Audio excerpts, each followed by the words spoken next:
अ, आज आपके सामने फिर एक नए वीडियो के साथ हाजिर हूँ। तो आपको मैं ये दिखाने वाला हूँ, बताने वाला हूँ कि आप देख सकता है ये 50% सानियन गोट है, जो हमारा लोकल गोट पे डाल लोकल गोट से पैदा होता है, जो मेल सानियन और बाकी लोकल हुआ तो ऐसा 50% का सानियन आप देख सकता है यहाँ पर।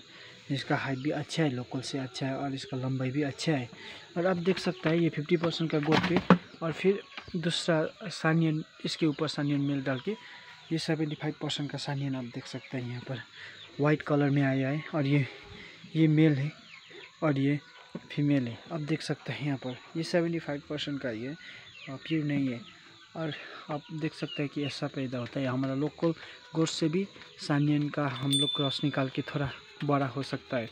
और इसका माँ इतना बड़ा है, और ये बेटी भी उससे भी बड़ा होके जाएगा, क्योंकि वो 50% सानियन में ही इतना बड़ा है, तो ये तो 75% सानियन है, तो इसलिए ये और भी बड़ा होके जाएगा।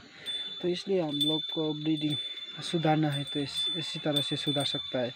जो हमारा लोकल गोट होता है वो खाने में इतना अच्छा होता है, पर उसका हाइट वेट ज़्यादा गेन नहीं होता, पर सानियन का थोड़ा उससे ज़्यादा निकलता है।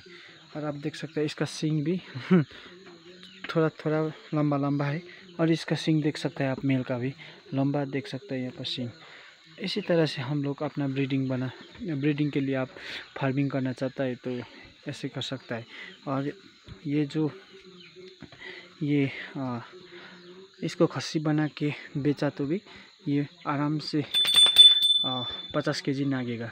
और इसका ये फिर सानियन के और दूसरा मेल इसके ऊपर क्रॉस किया तो फिर अच्छा बच्चा रिजल्ट आएगा। आप देख सकते हैं यहाँ पर इसी तरह से मेल को खस्सी बना के बेचा, और बाकी पैदा हुआ तो उसको रख के हम ऐसे कर सकता है।